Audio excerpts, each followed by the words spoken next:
Good afternoon. My name is Perry, and this is Andrea. Yep, and we're here to talk about how The Chosen has been depicting women in the world that Jesus was living in when he actually was physically on the planet, and the way that they're representing their roles that they had within the ministry. We were kind of stirred based on what is happening like in the news, if you haven't noticed, but the Southern Baptists have really kind of been wrestling over this, and then Rick Warren, one of our heroes, I would say, also kind of had a response in that. So I don't, if you had specifics. Yeah, well, I think that if you've seen any news, basically the big question is the role of women in ministries, like roles like being pastor or elder or a deacon. And Rick Warren made a beautiful statement, and I just encourage you to look it up because it stands on its own. But it got us talking because we've had an interesting journey, and as a couple, we've been in ministry together, and we've been, I think, very, I hate saying 50-50 because I think it's 100-100, but we've been very shared in our role, and I've never really felt like there was something I couldn't do in ministry because I was a woman, or that Perry couldn't do because he was a man. Although we have always tried to be very sensitive to what God has equipped us specifically to do and tried to kind of own that. But in my history, I grew up in a church where we had female deacons, and so women and men together passed the plate for the offering and did communion and assisted with the worship service. And so I was very accustomed to that. And it's like when you're a kid, the thing you've experienced is the only thing you know.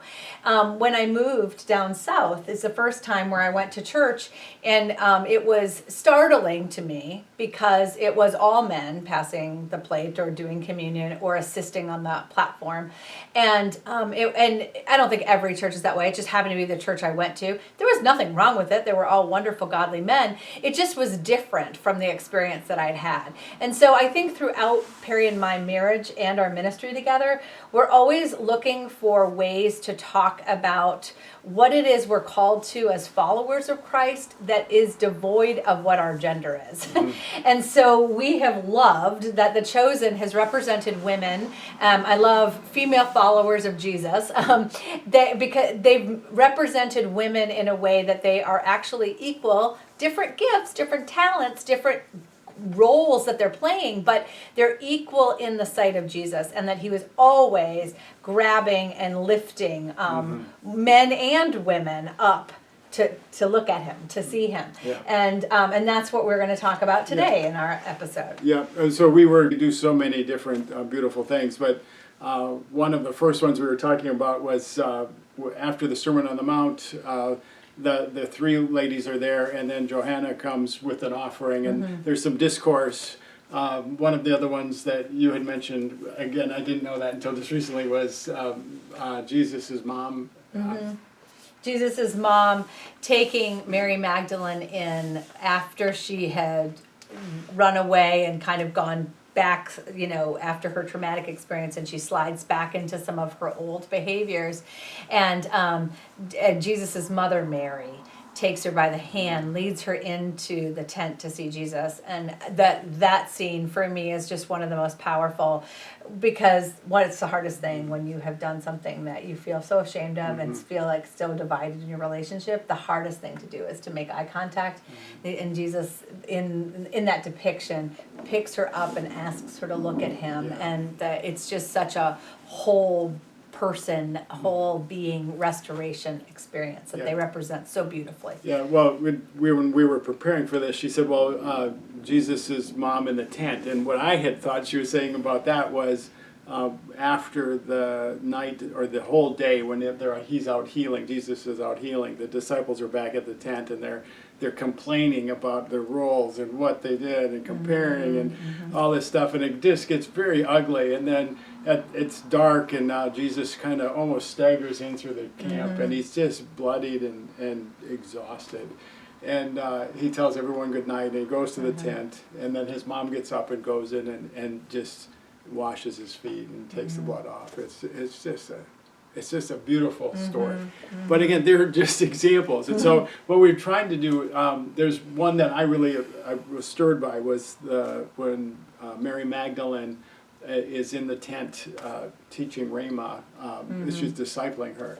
And the demoniac comes in, and that's the clip that we're going to show you next. So let's go from there. So we're going to start.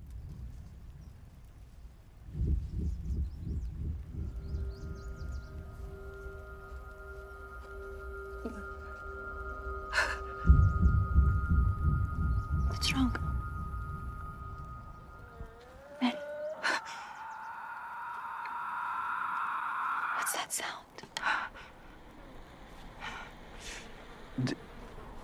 Did you?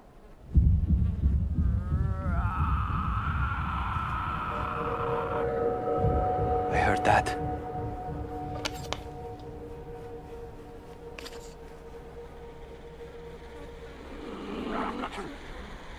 Erin Rama.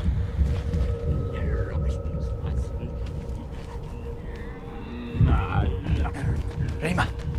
Rima. What's that sound? Are you okay? Ready?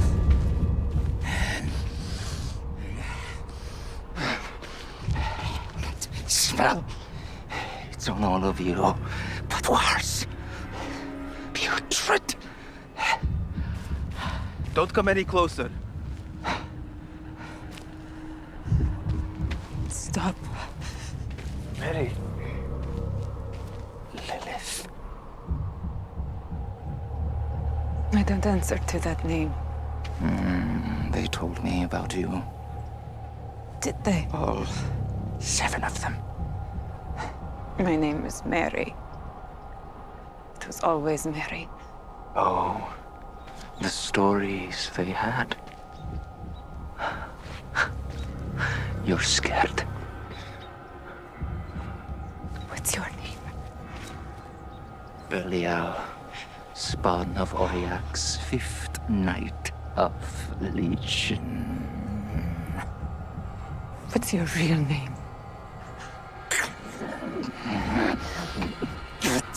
Smell. It's on all of you.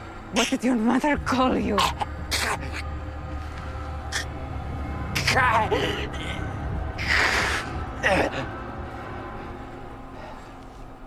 Can't say. Please say your name.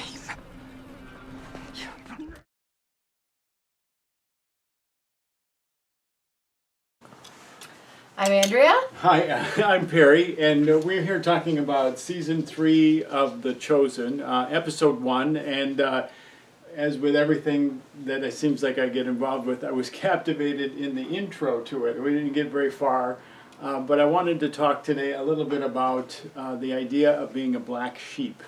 In my family, I'm a divorced man. I'm a recovering alcoholic. My girlfriend in high school and I got pregnant out of wedlock. I had a lot of firsts in my family, and I felt a great deal of shame over that, and I think because of it. And so when I was watching Matthew's story and his struggle with his parents, it just really brought up all of that, those unresolved wounds, if you will, and ones I inflicted and some, that were inflicted on me. But then just that idea of old, neglected, untended wounds, So I was hoping that you might draw some of that out for us, like how would you talk about some neglected wounds? Sure. Well, first of all, we chose very specifically to sit the way we are so that we're tipping towards each other, leaning in. And I think as with anything, when it's unresolved or when there's hurt or shame around it, it's easier to recoil and hide than it is to lean in and look at each other. And so, and I guess, I believe that the greatest weapon Satan uses is keeping things in the dark. And I think that's what shame is. It's that feeling like sometimes we are wrong, like we made a poor choice, and we made a bad decision. But that doesn't make our identity wrong, like that we still are made in the image of God and we're beautiful and fearfully and wonderfully made. So I guess that my thoughts before we even watch the clip is just this idea that we lean in and then soften yourself to the other person so that there can be light shed on it instead of keeping it in the darkness, because that's how we protect ourselves. Well, the interesting thing, again, we're seeing things, again, we've been married now 26 years, and she has the closest view of God to anyone that I've ever met, and that we seem to have. It's not identical, it's a dovetail. And so one of the things I've been puzzling about is that Jordan Peterson quote where he talks about beauty shames the ugly, the brilliant shame the ignorant, the strong shame the weak, and the ideal shames us all. And so sometimes I think in my Christian walk I got like where I was downplaying the power of shame, how God can use it. And so for me, the ideal is Jesus. You know, he's the perfect human being that lived a perfect, sinless life, and then set this model. And then even in the Sermon on the Mount now, we're going to hear very much how he sees it and how difficult that walk would be.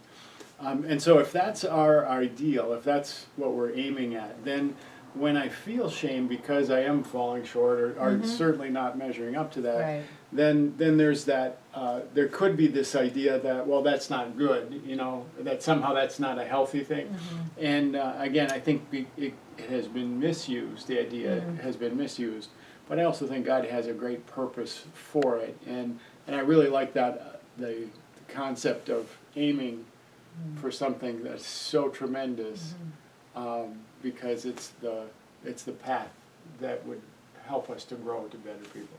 Anyway, so before we go too far, let's watch that next clip.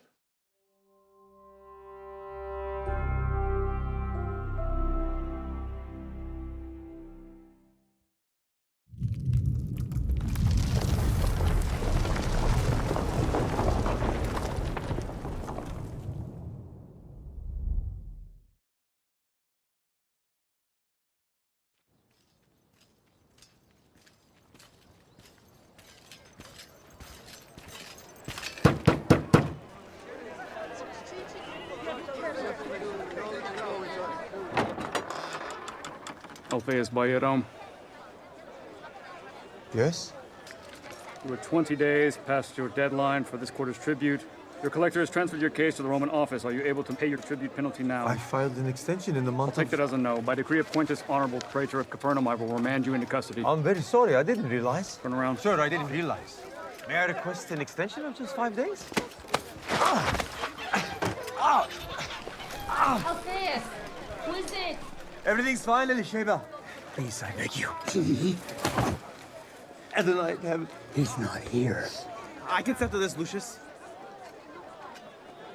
There's actually been a mistake. What do you mean? You told me to come. I'm aware, but I realized the timelines were miscalculated. I will clear it up, thank you. You miscalculated. I received inaccurate information, and it's being corrected right now. I will handle this. It would be best if we went to our next house, and I will meet you at the booth in 1 hour.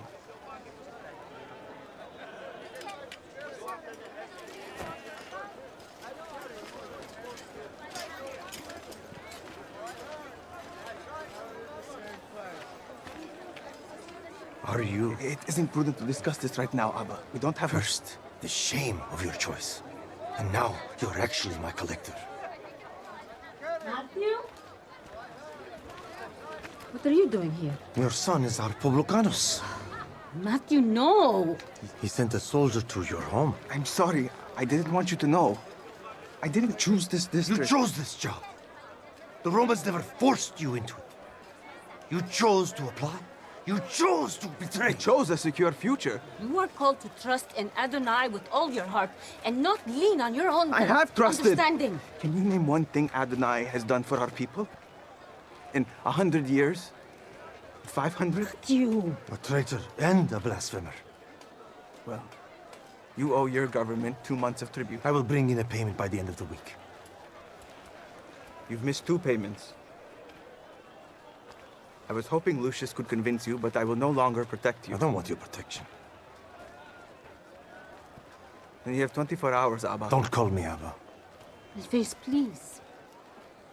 What? Ellie, cover the windows. Put on your veil. We will sit Shiva for 7 days.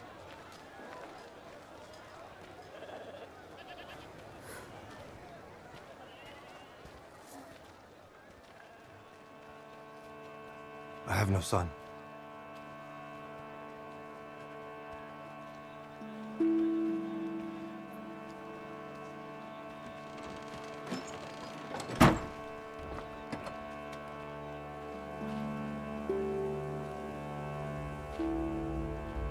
You have heard that it was said to those of old, "You shall not murder, and whomever murders will be liable to judgment." But I say to you, everyone who is angry with his brother will be liable to judgment. So if you are offering your gift at the altar, and there remember that your brother has something against you, leave your gift there before the altar and go. First, be reconciled to your brother, and then come and offer your gift. Big breath. Wow. Right. Yeah. Well, bringing back those feelings of feeling that you were dead to your family, or that the disappointment that you caused was so tremendous that they didn't want to even associate or recognize you as their child. And I think that's the deep-seated wound that when we have done things that we know aren't good, right, pure, noble, or praiseworthy, and then watching how that affects those relationships, I think that wound tends to fester. For me, again, it's interesting. I think Dallas and the Chosen team are masterful in this, and how they almost use the exact story that's in Matthew 5 about how Jesus tells the Sermon on the Mount, where Matthew is prosecuting his dad because he owes the government money. That's his job, and he's bringing the guy who's going to throw him into jail. That's the text itself. And then it's funny to me also how Matthew, as his scribe, was writing these things down, but until he heard it said in context with what Jesus was talking about, it didn't pierce him until that moment. And for me, I was thinking about John 16, I think it's 13, where Jesus is saying that the Spirit of truth would lead you into all truth, and that the Spirit speaks not of its own authority. And so now we have the embodiment of Jesus, the Son of God, speaking with the Spirit, through his Father's words. And that, that's more than a 1-2 punch, but in context, it just pierced his heart in the story. And again, I had great compassion for him in that moment, but also it resonated with me in my own heart, from my own experience about when I'm convicted and what that does. So, do you have any other thoughts on this idea of those undeveloped wounds or unattended wounds? Well, I'd like to take it all the way back to the beginning of the clip, because I haven't had the history you have, and that is not to say I haven't made mistakes, but I haven't had maybe the more significant life consequences that you've had with the choices that you made versus the choices I made. But I do sit here as a parent, and a parent of two 20-year-olds now, and I can't, it's really easy to say when I see other parents say you're dead to me, or that you've broken my heart in a way that I can never heal, and I've always said I could never do that. I could just never do that, and I don't want to imagine doing that. But the beginning of this clip really helps put it in perspective as to literally your son, having you on the list to be arrested, and everything that you taught your son, it being thrown back in your face, and so just sitting in that for just a moment, and even the tension, the husband-wife and the mother-father tension, like, Matthew, and then, Matthew, like that whole, like, just mother's heart being broken, and then this idea of mourning. It's just, I don't know, it's really, again, Dallas and your team, you just did a phenomenal job telling that story or setting the stage. And then in it, there's like all these things that I wish they'd pull out. Like Matthew says, well, what has Abba done for me, or what has Yahweh done for me?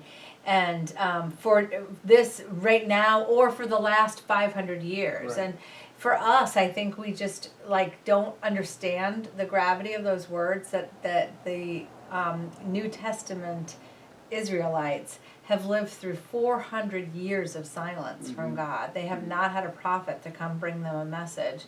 And now Matthew's actually following the prophet, right? And I mean, well, not in that scene, but he will be. Yeah. And to think that, like, it's always so like we want to put it in these little boxes and say, oh, you do this, you're dead to me. Oh, and then you hear him and you go, oh, could you have leaned into a conversation? Probably not when you're in the middle of being arrested, but like, could they have leaned into a conversation earlier before they got there? Well, I'm sorry to interrupt you. Yeah, it's okay. But one of the things that just came to me as you were talking about that is that we're proud. We're very proud of our children, and they're very smart kids. And so then there's that challenge, especially for Matthew, and that he's not just like bright. He's like brilliant. And then for him not to get it, it must cause doubt.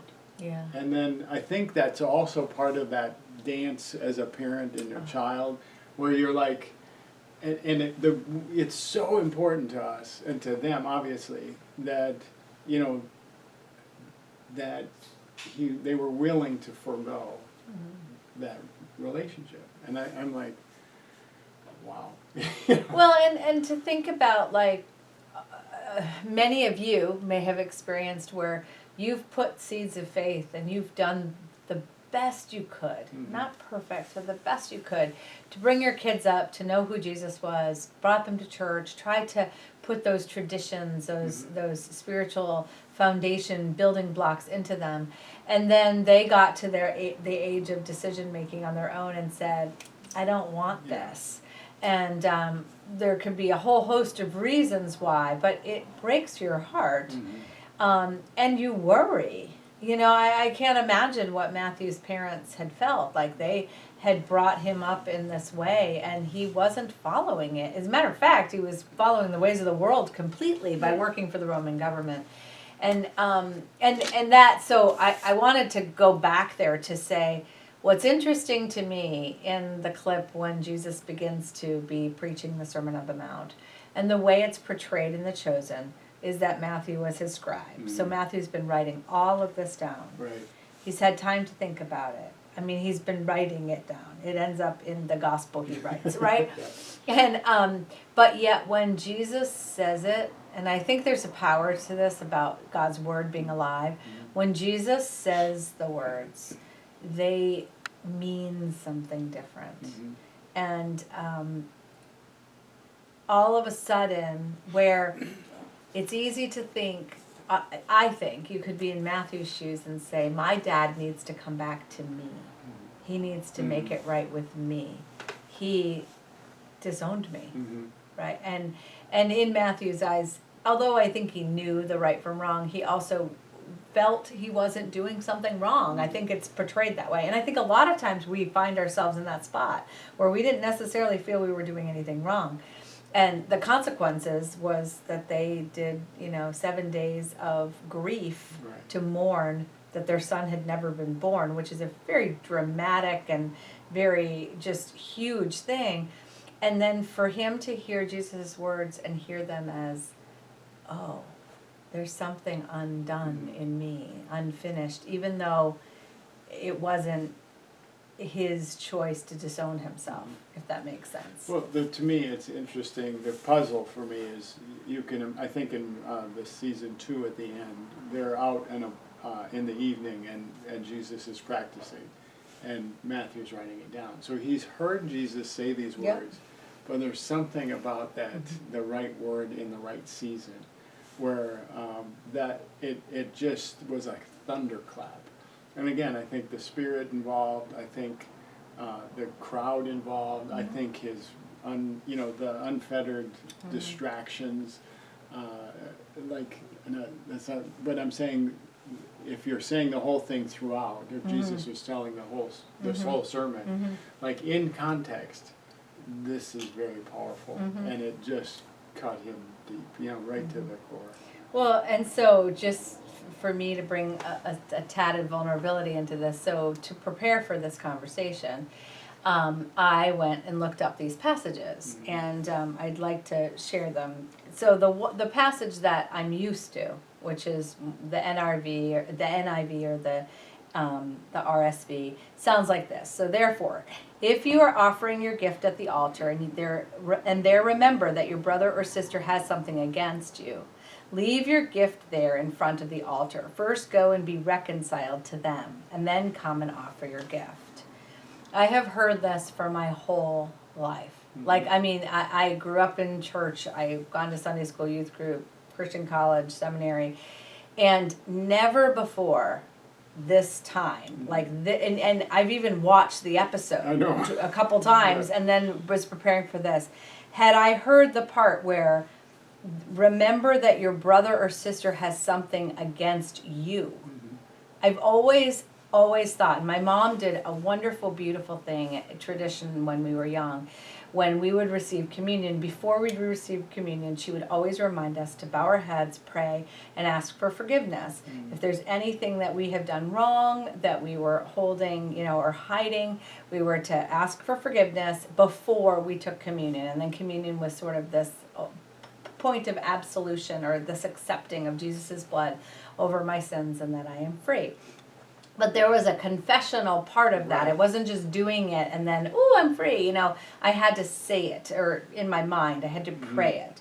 And this idea of all of a sudden having something come back to you about someone else being upset with you. I would never have thought about it that way. I've always thought about it, what have I done wrong? Where did I wrong someone? Where am I aware, like in our relationship, where I've said something mean, or I have been disrespectful, or I have been unkind, or unloving, or not sacrificial, or any of those things. Often in that confessional time, those are the things that come back to me. Not so much the things that other people have been upset with me about, because in my pride and arrogance, and that's what it is, I am like, but I didn't mean to hurt you. I had no intention. So I don't have to take responsibility for that, because it wasn't intention. I didn't do that on purpose. I'm sorry that you're so sensitive. That hurt your feelings. Right? That always feels so good. Oh yeah, right. So and then I love the message and the way that Eugene Peterson writes things. And he said, if you enter your place of worship and you're about to make an offering, you suddenly remember a grudge a friend has against you. Abandon your offering, leave immediately, go to this friend and make things right, and then and only then come back and work things out with God. And this, when I read it in like plain language, just brought like a whole new layer of perspective, because I have been that person that yelled at my kids in the van all the way to church. And then it was permagrin, and we get out of the car and we go in, and I'm not just giving money offering, I'm giving my time. I'm doing children's church. I'm leading Sunday school, and I'm present. I got it all together. And I even think you could say, like, even dressing up to the nines and making sure everything looks really good. And those are important things. However, when I'm doing that and not taking care of my heart, I am sinning against you and others, as well as not doing what God expects. And then the end of the verse is, then and only then, come back and work things out with God. So that idea of and I've got some, like, even through this process of preparing for this podcast, I was like, oh, there's people that have said things that ways I've hurt them, and I felt justified. Like, I'm sorry that hurt you, but I didn't really take, like, didn't take it to heart because I was like, I didn't mean it. Yeah. And this scripture just brings it to a whole new level for me. And even thinking about Matthew's dad, like, you know, Matthew's dad, and eventually we'll get there, but him also recognizing his side. Right, Because right. there's two sides of every Yeah. argument or problem. So while you were talking, the scripture about wash the inside of the cup Yeah. and the outside, because what's inside is more important. And so the concern is, you know, when you put on such a show, Yeah. I tend to, especially for church, and then you're realizing that, oh, there's this big piece of dirt right there I gotta deal with. Yeah. So I think it's just a practical experience. The other thought was, again, I think you know, I had a church wound that was just fairly recent, I mean, probably a decade, but it festered, and I thought very similar to you, I thought I'd resolved it, you know, like as much as it's up to me, that's fine, but whenever Satan wanted to get me, he'd remind me of that wound, and because I wasn't willing to go and address that, and it was a very subtle thing, I think Satan played that against me. So then, you know, I had breakfast, and then I said to the person, the gentleman, I said, I'm sure you don't remember this at all, but it really made an impact on me, and I wanted to first offer my confession and ask you for forgiveness. Because it didn't mean anything to you, and I let Satan get a hold of it. And so, and I said that's on me, because it reflected or interfered with our relationship and whatever else God might have wanted to do. And that's just not healthy. And that's also just this little bitty rudder the clip. That's part of what, you know, what came out of that. So God's pretty powerful in the way he does these things. Yes. Yeah. Any other closing thoughts? I do. I have a really fun quote that I found. This is Maya Angelou, and it says, I long, as does every human being, to be at home wherever I find myself.